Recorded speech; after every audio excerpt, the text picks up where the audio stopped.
We're live. Iheanacho, what a legend. Thanks for watching. No, I'm just kidding. Welcome everyone to another episode of FPL Focal. Aiden, Adam, Sultan, Aish, how was your Gameweek 33? Green arrow, red arrow? Yeah, Iheanacho's done it again. Unbelievable. Goal and an assist from him tonight. He'll pick up the 3 bonus. So I'm going to finish on 58 all out after bonus. Thanks to Mr. Iheanacho. Yeah, he's been unbelievable. 14 goals in 14 games for him. And he doesn't look like slowing down. He's got another 2 good fixtures, Southampton and Newcastle. Very, very happy to own him right now. Vardy disappointed, really annoying. I had 2 free transfers, so obviously back on the deadline stream, my move was Kane to Vardy, and I was going to potentially hop straight from Vardy back to Kane. And that's basically sealed it for me. I may have held on to Vardy if he'd scored big tonight, but a blank from Vardy, so I think the plan is probably going to be to hop straight from Vardy back to Kane, and then I'll have to figure out what to do with the second free transfer. Annoyingly, we still haven't had any news on the blanks and doubles for 35 and potentially 36, so we don't know what's going to be happening there. So anyway, welcome everyone. It's going to be a short and sweet stream. Still got a fair bit prepared for you guys that we'll crack on with. Small green arrow for Aiden, likewise for Aish. 61 points for Adam. It's unlike you to haul Adam. Did you captain Iheanacho? So in the captain's video for this game week, we had Salah, who got the goal and 2 bonus. We had Iheanacho, who got the goal and the assist.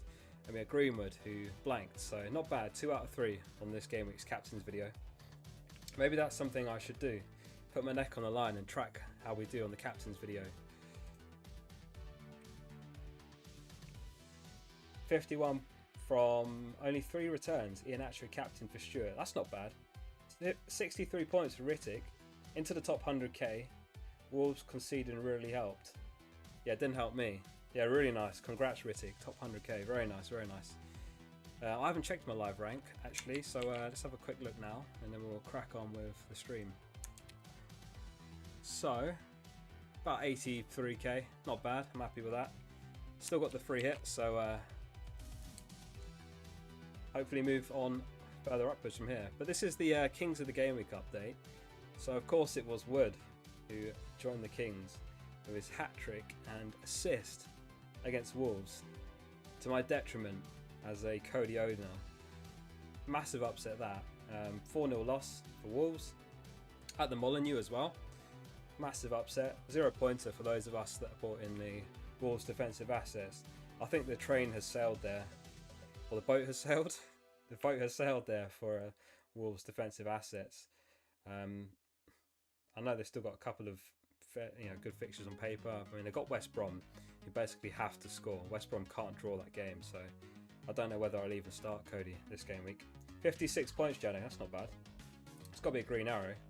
What's the live average? I haven't actually checked.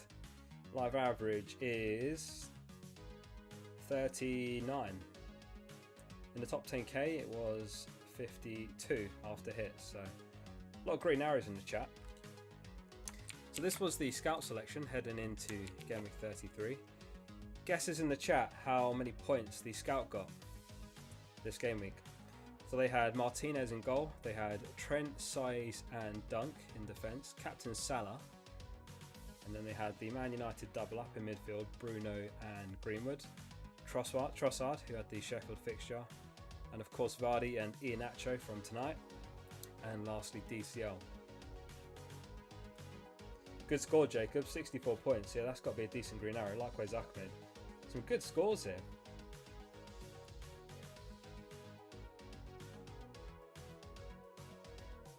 Yeah, like I said, a lot of good scores in chat tonight. Is that because of the streams, or is it just a coincidence?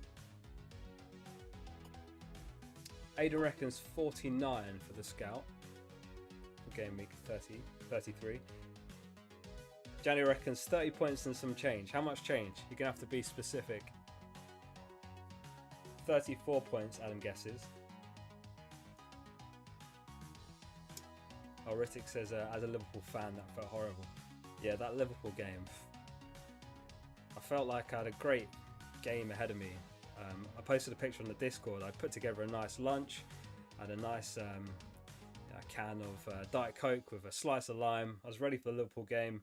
It looked all but sealed. The clean sheet for Trent, 2 bonus, and then boom, they go and concede in the, whatever it was, the 95th minute. Anyway, so I think the closest guess was Aiden with 49. So it was 48 points for the Scout. They got completely rescued by Iheanacho tonight. Heading into tonight, they were on 34 points. The only other return in the team was Captain Salah. So pretty poor game week for the Scout. Pretty poor game week for this lad as well. This is someone from Reddit. Out of pure spite, he took out all of the players in his fantasy team that were going to be playing in the Super League.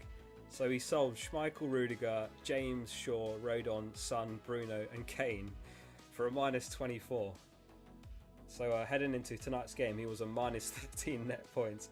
I mean, fair play to protest the Super League in that manner. I don't know if I could do it to my team. Don't know if I could put my FPL team on the line like that. 66 in the draft for Jacob. So you just marginally did better in draft. Decent score in draft, that 66. I mean, depending on how many players you're up against. Even more crazy is this wildcard team. I mean, this is heading into tonight's game, the highest score of the game week. They wildcarded this game week, and these are the players they brought in. They brought in triple Burnley defence: Ramsdale, Willock, Pereira, McNeil, Gallagher, Westwood, Captain Wood, Diania. I don't know if they're playing anti-FPL or if they had some kind of maybe they were playing for fun with a rule like you can't spend more than 6 mil or something. But it ended up being the highest scoring team heading into today. 97 points on the wildcard. That how much in the bank? 20.9 in the bank. Outrageous. So I mean, it just goes to show the unpredictability of FPL sometimes. Aiden asks, considering Zaha for game week 34 or 35. I absolutely am for 35 if they get a double. So I've still got my free hit, so I'm going to potentially be using it in the double. Let's talk about that now actually. So these are the fixtures that have been postponed and are yet to be rearranged. So there's Aston Villa versus Everton, and the other is Southampton versus Palace. So we know as an absolute minimum these are the teams that will have a double. All the other potential doubles are pure speculation, and it depends really what FPL do with the deadlines. But these are the 4 teams that definitely will. So it does look like the likes of Zaha will have a good double. Could be in 35, so it could be a good double for Zaha. Villa and Everton, maybe a couple of options there. Could pick up Watkins, maybe DCL, maybe Dinia. Not sure about Southampton. But this is one potential way that the fixtures will fall. And again, this is Ben Krellin's graphic. If anyone wants to have a copy of this for themselves, it's in the description. But this is one way he speculated that game week 35 and 36 might end up. Kobe, how we doing? 65 points. Very good score. Castagna, Wood and Iheanacho saved the game week. Castagna was a great pickup. Likewise Wood. I mean, crazy.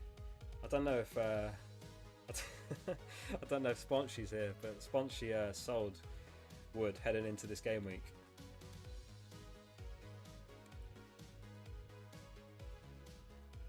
Anyway, so this is the game week 35 and game week 36 potential doubles and blanks. So the teams that could have a double is at Villa, Crystal Palace, Everton, Southampton, Arsenal, Chelsea, Leicester and Man United. So I'm hoping this is the way it does fall, because I think there's a big opportunity for those of us that still have the free hit to use it in 35. 36 is going to be very tough to navigate. I know a lot of people have got Bruno, who blanks. Some people have picked up Greenwood, Luke Shaw, and that's just from Man U. Leicester, obviously, a lot of us have got Iheanacho, absolute legend in tonight's game, picking up 12 points. Chelsea, again, a lot of people have got Mendy, the likes of Rudiger in defence.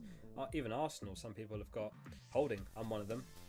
I don't think beyond that many people have got Arsenal players, but all of them could potentially blank in 36. So, hopefully we'll get some news before the Gameweek 34 deadline, because it's going to be very, very tough to navigate these doubles and blanks, you know, at such short notice. So, if you can afford to, I would definitely recommend rolling the free transfer heading into 34, because then if we do get the double Gameweek and blank Gameweek news after the deadline, then at least you've got 2 transfers to set yourself up for it as best you can.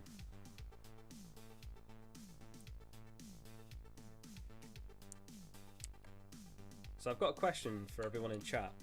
Can you guess, or how many of the top 5 players can you name that have risen in price this season the most? I worded that question horribly. So 5 players that have risen the most this season in price. Can you name them? Or how many can you name if not? No worries, Jano. Cheers, mate. Cheers for swinging by. Aiden asks, for 35, who would you take out for Zaha? Mount, Salah, Son, Saka or Bowen? Probably Saka. Probably would be Saka. Failing that, Mount. I think Chelsea would have a very tough double potentially if they do get one. Off the top of my head, I think it was like Arsenal or Man City, something like that.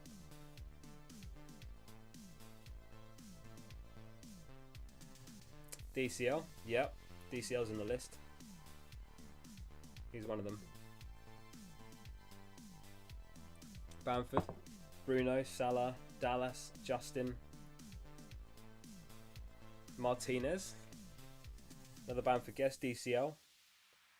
Kobe guesses Martinez, Bruno, Iheanacho, Bamford and Dallas. Rissick says Bamford, DCL, Bruno, Kane, Diaz. Yeah, a lot of good guesses here. Kane is on the list. So these are the players that have risen the most this season. It's Kane, Bruno, Bamford, Martinez and Cresswell. Cresswell's a surprising one. I think he's actually dropped a little bit, so he would have been even higher. But these are the top 5 risers of the whole season to date. Kane 1.3 he's risen. Started the season at 10.5. Absolute bargain. Obviously last season he didn't hit the heights that he has in the past, so heading into this season he was priced a little bit lower. I wonder if there'll be or who the next player will be like that, because often when a player has an average season or a poor season, they end up getting underpriced compared to where they should be. Kane was one of those. I mean, he should have started the season at 11 and a half. Likewise, how many of the players can you name that have dropped the most this season?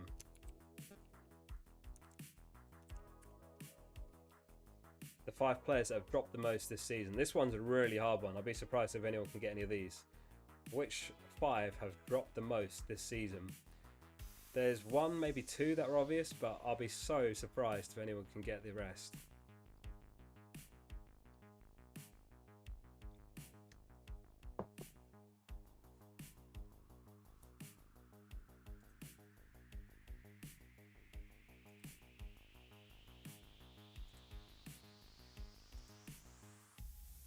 Cresswell's one of those that he's smashed it this season, so next season he's probably going to be 6 mil, I think. Aish says, do FPL change most player prices or just some? All of them, but it depends on how many managers are either selling the player or bringing them in. So if a massive percentage of the players are bringing a player in, then they rise in price. And there's an algorithm that no one knows exactly what the algorithm is, but Brewster, Mitchell. It's not Brewster or Mitchell actually. Aubameyang's on there. Good guess. Vinagra's an interesting guess, Lawbold. The problem is he started at 4.5, so there wasn't far that he could fall. Gotta think bigger. Kobe says, pick one to play, Shaw, Trent, Bruno or Jota. Just one to play? Oh, that's tough. Probably have to be Bruno or Trent. I was going to say Brent. Aubameyang's on there. So the top 5 fallers of the season are El Ghazi. He started the season at 6 mil. I had to check this because I didn't think this was right. Yeah, he started the season at 6 mil. Aubameyang, he's dropped. He started at 12 mil. What a shock Aubameyang's been. At the start of the season, I remember working out how many points he would have got last season if he was classed as midfielder, which of course he is this season. And he would have gone toe-to-toe with Salah last season. So I really thought this was going to be a phenomenal season for Aubameyang from an FPL perspective, but he has fallen the second most this season. Fornals, another one, surprise him. They overpriced him a bit and he's not really established himself completely in that side. But yeah, he's dropped to 0.7, he started at 6.5. Nketiah is another one. Nketiah started to get a run in the Arsenal side at the tail end of last season and he was only priced at 4.5. And they priced him at 6 mil, which was a massive overprice in hindsight. And of course, Dele Alli. Dele Alli was in my Game Week 1 team actually. Really disappointed pickup that was. I remember him going off at half time. I think it was in the first game. And that was enough for me. I ended up selling him for James Rodriguez, who smashed it for me for the few weeks that I had him. Dylan, how are we doing, mate? He says High Focal was on a massive green arrow until tonight. Chris Wood carrying my team. Nice, yeah, Chris Wood. Could have been worse then. Could have been worse. Chris Wood. Yeah, in case you missed it, Chris Wood was of course, the player who joined the Kings of the Game Week with his 20-pointer against Wolves. Stuart says Ali was in my Game Week 1 team. Got tricked by the Spurs documentary. You know what? I think that documentary played into my mind a bit as well, because I watched it as well, and it looked like Mourinho really liked Ali. You know, he would joke with him. You know, you're like, yo, you're a bit of a lazy player, but he seemed like a player that Mourinho really liked, and it just wasn't how the season turned out at all. So, an early look at the players that people are bringing in ahead of Game Week 34. The most transferred in is Heung-min Son, followed by Dallas, Iheanacho. I expect this is going to rise a huge amount for Iheanacho especially. Kane is on his way back up. He was very, very close to a price drop last night. He was at about minus 99% to a drop. But of course, he played in the League Cup, so he's no longer injured. Ryan Mason confirmed that in a conference, so Kane is back, and of course he plays Sheffield, so I can see the logic in those bringing in Kane and Son. The question is what to do, those of us that have got Vardy. I think you have to make the switch. I think you have to sell him for Kane, because it could be a massive game for Kane. Of course it's well within Vardy's capability as well, but yeah, Kane worries me not owning him for that Sheffield game, because he's going to be a standout captain as well. I think he'll be one of the players in the top 3 captain picks video once I post that. Max, how we doing, mate? Nacho Cap. I was hoping for more points, but into the top 16k. Amazing. That's an outrageous rank. Yeah, well played. Must have been a long, not just a long weekend, but obviously tonight's game was a Monday. Must have been a long game week waiting for that Leicester game to see if you made the right decision. That's the horrible thing when you captain a player in the very last game. And I suppose likewise, if you captain someone in the very first game and they blank, it kind of sets the tone for the rest of the game week. They don't want to hear ever not captain a player in the first game for that reason. There's nothing worse than your captain blanking in the first game of a game week.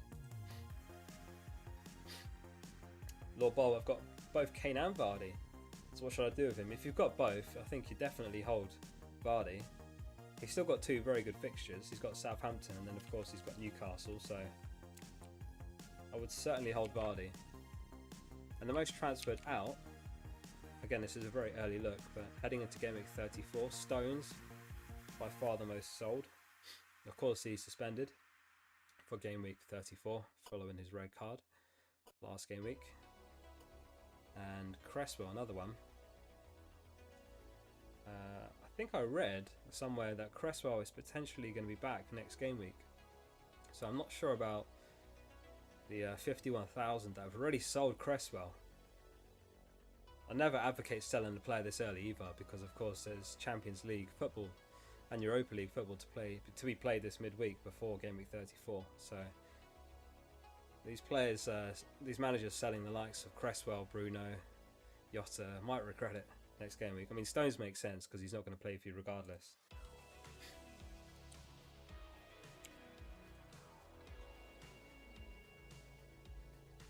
Ayush says, is an overall rank of 2.23 mil good if I started in Game Week 5? I have a Game Week rank of 1,743. Yeah, I'd say that's a decent rank if you started at Game Week 5. It's hard to measure, off the top of my head, but I would say that's a pretty solid rank because I suppose you could work it out for the average scores each game week. Say if the average was 60 per game week for the first 5, then 5 times 60, what's that, 300? So just add 300 onto your current rank and then work out whereabouts you'd be ranked. Rudy says, buy Wood or Watkins? Well, this is a good question.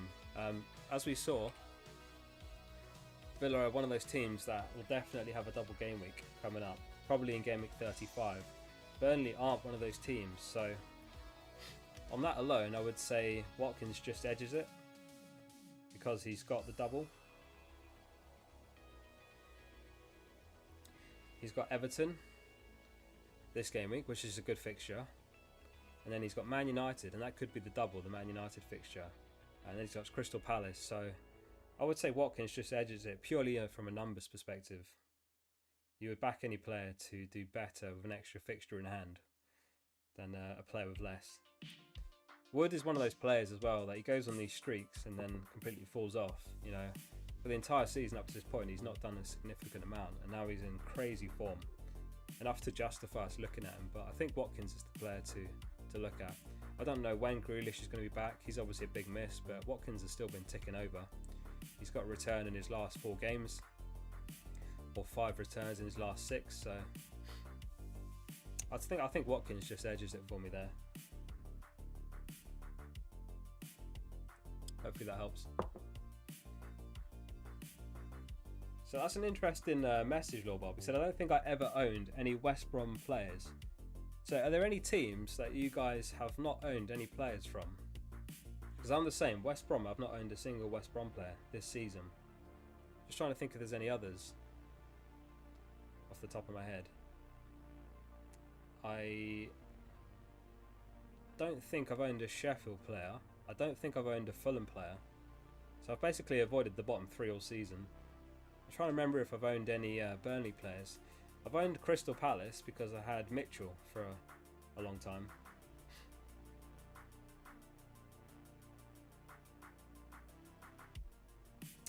Yeah, it was Sponshy, Dylan. He sold Wood this game week, unfortunately. Yeah, and he had the armband on Wood. I don't know if Finn's here, but Finn's another one who sold Wood. And he had the armband on Wood a couple of game weeks back, so some unfortunate transfers, admittedly. Oh, I forgot about Brewster. I have owned Sheffield this season. I lied. Yeah, Brewster's the only Sheffield player I've touched this season.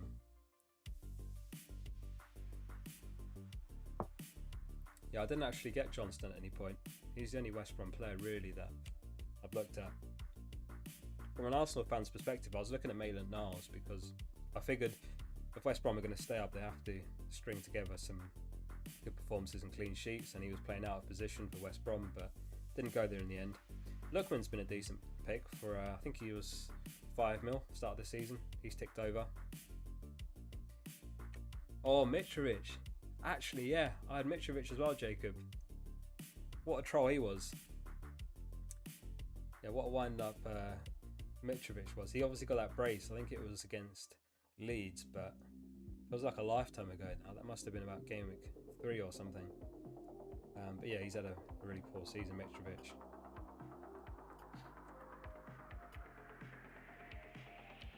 So, let's have a look at which players most overperformed and underperformed their XG this game week. We'll start with the XG Underachievers, which were as follows. So Mopai had an XG of 1.2 and failed to score. That was in the game against Sheffield, which shockingly they lost 1-0 and Sheffield kept a clean sheet. I think it was only their 3rd clean sheet of the entire season, so a really poor result for Brighton there, and a poor game from Mopai, who didn't score despite having an XG over 1. Abraham as well, 0.89 XG. Been a shame, Abraham, this season. Again, he's not really had a proper looking in the Chelsea side. Last season he was phenomenal. I think last season he was 7 mil, and for a long stretch of the season he was an absolute bargain for that. But yeah, I wonder what he'll do this summer, whether he sticks around or leaves for another club, because I know there'll be a lot of Premier League sides that would take Abraham. Matty Vidra, 0.65 XG. Surprisingly he started. I didn't think he would start this one, but he did. He registered an XG of 0.65. He was subbed off for James Rodriguez later in the game, didn't score.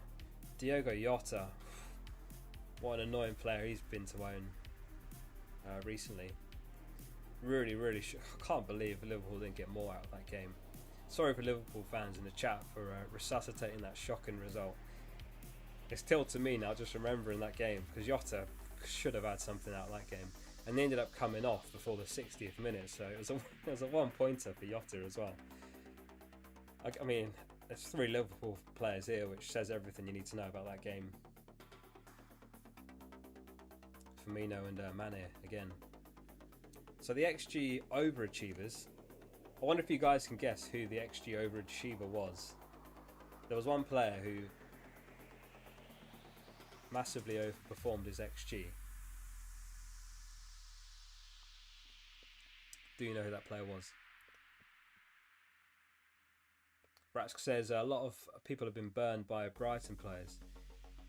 Yeah, both defensively and offensively, they've massively underperformed their XG and their XG conceded. Their defensive players should have been well up there for the top value of the season. Veltman was a player that I was suggesting to people in the deadline stream, admittedly. I'll be honest about my suggestions, because I do get them wrong, and one of the players I suggested was Veltman, because he has the attacking threat, of course, and it was a very strong fixture for Brighton on paper, but again they got it completely wrong. Aidan guesses Wood, Kobe guesses Wood, and Stuart guesses Wood.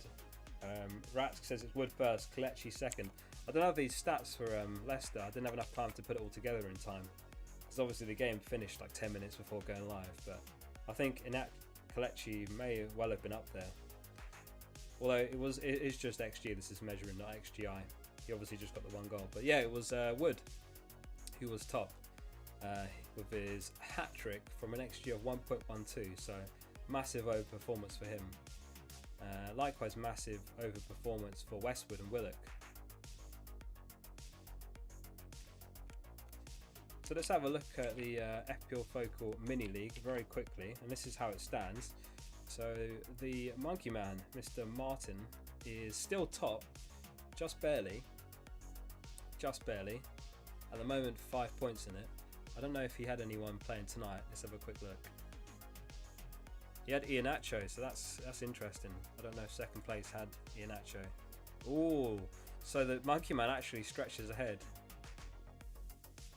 Pulls ahead there. Kieran, regular in the chat, he's having a decent season. Dropped down to 4th. I don't know if he had anyone playing tonight. He had Iheanacho as well. Very nice.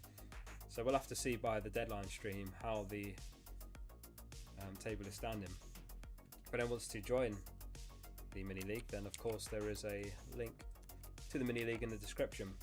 Appreciate everyone that has tuned in so far. Thanks for all being here. Ahmed, Aidan, Dylan, Kobe, Lord Bob, Rask, Stuart.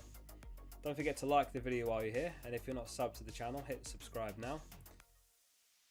Let's go for 1k subs by the end of the season. Is it attainable? Hit subscribe and support the cause. Let's see if we can get there. I'll put the league code in the chat for you, Kobe. It is also in the description, and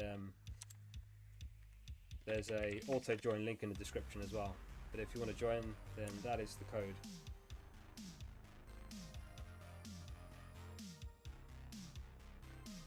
Dylan says Wood could have actually had 5 or 6 goals. He had a lot of chances. Yeah, I think Wolves just didn't expect it. You know, Burnley have got that reputation, not particularly an attacking side. You know, they're renowned for being a good defensive side, not so much offensively. And they turned up, you know, away fixture, and they just attacked straight away. And Wolves just looked completely caught off guard, didn't expect it. And they didn't slow down Burnley, they just kept going. And they do this probably like a couple of times every season, Burnley. And everyone was like, what the hell, Burnley? And it was one of those games. And to be fair to them, and this is something we've talked about a lot, that some sides have got everything to play for still. So this is the Premier League table. There's a lot of teams here with everything to play for still, and there's some teams with nothing to play for. And before that game, Burnley were, I think they were 17th. Yeah, it would have been 17th, so just below Brighton. So basically, you know, one spot off the relegation zone. So this is something to definitely bear in mind. Don't overthink it, obviously, but some teams and some players have got everything to play for still, and some don't. You know, you look at the likes of Aston Villa and Wolves, they're fairly comfortably mid-table now. Palace are another one. They don't have much to play for at this point, so you can expect to see a regression in some of the form they've shown earlier in the season. And likewise at the top end of the table, some of these teams are still fighting for their life for a top 4 spot. You know, Leicester, a good example. Tonight was a really significant game for them. If they lost that game against Palace, then it really would have made it very hard for the remaining fixtures. But after going 1-0 down, they still turned it around. So West Ham, the likes of Lingard, Cresswell could be a massive differential for the remaining fixtures. West Ham have got good fixtures. Liverpool again. I think the Liverpool triple up's viable. Tottenham, this could be the perfect game week to jump on the Tottenham assets if you don't have them already. I know a lot of people have got Kane and Son, some people have sold them. So yeah, I'm not sure what to do with my team. This is how it currently looks. I think Rudiger will go there. I've got 2 free transfers, and I need to think it over. I'll probably sell Vardy for Kane, but I just don't know what the second move will be. Chelsea, by the way, kept their 10th clean sheet this game week in 14 games under Tuchel, which is the joint quickest record to ever achieve that. The other time that was achieved was Scolari back in 2008, which just goes to show how solid Chelsea have been under Tuchel. So I'm happy to have the Chelsea double up for now. I have to say, I do think Rudy is going to be benched for that Fulham game, because he's been playing a lot of games recently and he's not at a rest. And they do play Real Madrid this week before that Fulham game, so I do think there's a good chance that we see Rudiger benched, I hate to say. Yeah, Rask says Leicester has 3 extremely hard games at the end of the season. Yeah, exactly. Which is why tonight's game was even more important. They have to get 3 points in these games. The next 2 as well could be great games for Leicester. And then potentially they'll have that cushion to you know, maybe lose a game or 2 in the tail end of the season if all goes wrong. So an alternative perspective here of player points, this is the team points. So this is a tree map of all of the teams and how many points they've got as a team this season. So City are in front. They've got 1,844 points, followed by Chelsea, 1,663. Man United are third, 1,619. Spurs and Villa up there. No surprises there really. Opposite end of the scale, Sheffield, you'd fully expect them to be bottom. Only 875 points the entire team has got this season. Cheers, Irish. Thanks for swinging by, mate. So I thought this was an interesting perspective. I stumbled on this earlier. Different way of looking at it.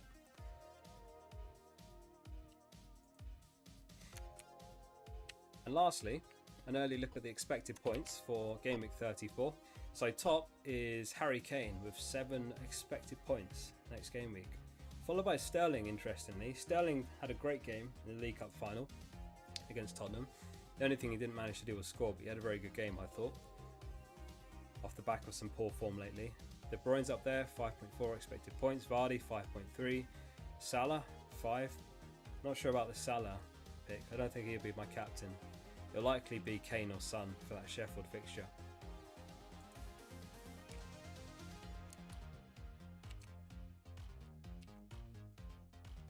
Anyway, if anyone's got any team questions, I'm happy to answer them now. I'll stick around for another 5 minutes or so, and then we'll call it a night. I'm hoping I'll be able to do a deadline stream. I'm heading away on Friday for a holiday until Sunday, so I'm not going to be around as much, won't see as much of the football. But it is a Friday deadline, so hopefully I'll be able to squeeze in the deadline stream before then. Kobe, glad I got on Castagna for Alonso last week. Great move, yeah, excellent move. Alonso didn't play this game week as well, so you know it's a massive point swing there. Stuart asks, Iheanacho, just Iheanacho question mark. What about him? Whether to get him? I think you have to get him. He's got 2 very strong fixtures still, and there's nothing to suggest he won't score in those tougher fixtures at the tail end of the season. The only thing to bear in mind is that he might have a blank in 36 depending on how the fixtures fall. So we looked at the Ben Crellin fixture ticker, which there is a link to in the description if anyone wants to look at that. And what Ben Crellin's speculated is that there'll be a big double in 35 and then a blank in 36 for some teams. And among those teams potentially blanking in 36 is Leicester. So what would happen is the 36 fixture against Man United would be moved to 35 as a double. So one thing to bear in mind, but you definitely want to have Iheanacho regardless. Liam asks, Holgate or Coleman? I would say Holgate. I haven't followed Everton that closely, but Coleman's been in and out of the team. Let's just look at his recent minutes. He seems to be fairly unpredictably benched. I know he's got a couple of attacking returns, but you know, game week 32 he was benched, game week 28 was benched, and you can see throughout the season he's had very inconsistent minutes. So I think it's that small amount of doubt that leans it towards Holgate for me, even though Coleman's got the attacking threat. Holgate, on the other hand, you can see he's played every game all the way back to game week 22. But yeah, they're both interesting options. I think Holgate just edges it for me. Aidan asks, bench in order, Watkins, Target or Vidra. So no way you can fit Watkins in your starting 11. Yeah, I would put it in the same order. Shame not to start Watkins though, he could get something from that game.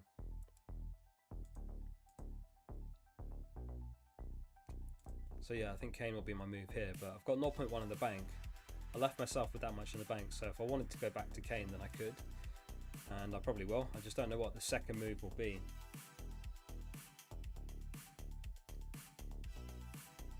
Dylan says, should I get Salah in 35? It depends on the rest of your team and what chips you've got left. Because, you know, there could be some other options that have a double. Liverpool aren't going to be one of those teams that have a double in 35. So I would wait for the news. I do think it's sensible to have Salah for the remainder of the season, but you might get away with it for 1 week and get him in 36 instead, depending on what doubles we get. You know, for example, say you don't have Bruno, then I think it's sensible to get Bruno for a double game week. But yeah, Salah definitely, Trent definitely. I think a Liverpool triple up's very viable for the remainder of the season. Obviously Jota, he might get benched, but we've seen him do damage off the bench. Game week 30, he got a brace off the bench. Game week 7, he scored off the bench. Game week 3, scored off the bench. So can't go wrong really for, I think he's 7 mil now. But yeah, no one's a must-have. I wouldn't say Salah's a must-have, but I think not having him could do damage to your team if he does end up hauling. And he's a pretty standout captaincy all the way from 35 to the end of the season. So I do think you have to cover yourself. And his ownership's lower than it has been in previous seasons. I mean, 35.7%. You know, in past seasons, he's been touching 60% ownership. So I do think you have to get Salah. I wouldn't say he's a must-have, you know, but I think he's a good player to have for those last 4 fixtures. Afan, how are we doing? He says, do you think Bowen is still a good option? Honestly, I think Lingard is the better pick. Bowen obviously is, I believe he's been playing almost in striker in Antonio's absence. I don't know how close Antonio is to returning, could be any game week now. But I would say for about the same price, Lingard is the no-brainer.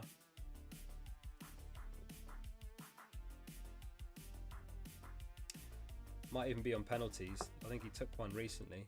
I know Noble can take them as well.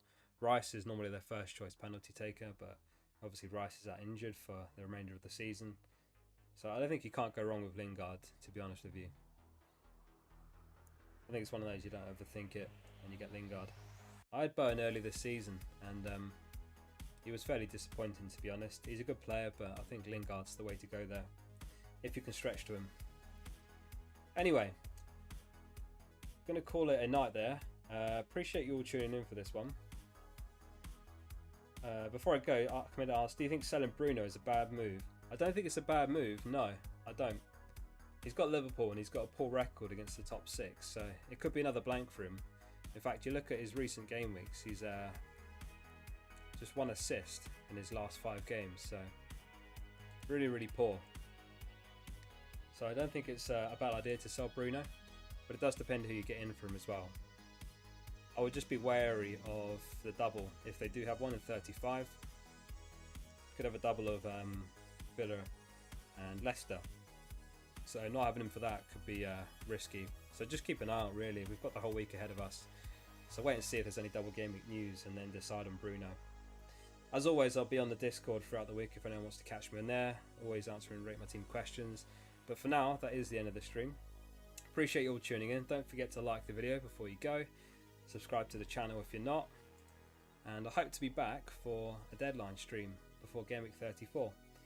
Cheers, guys.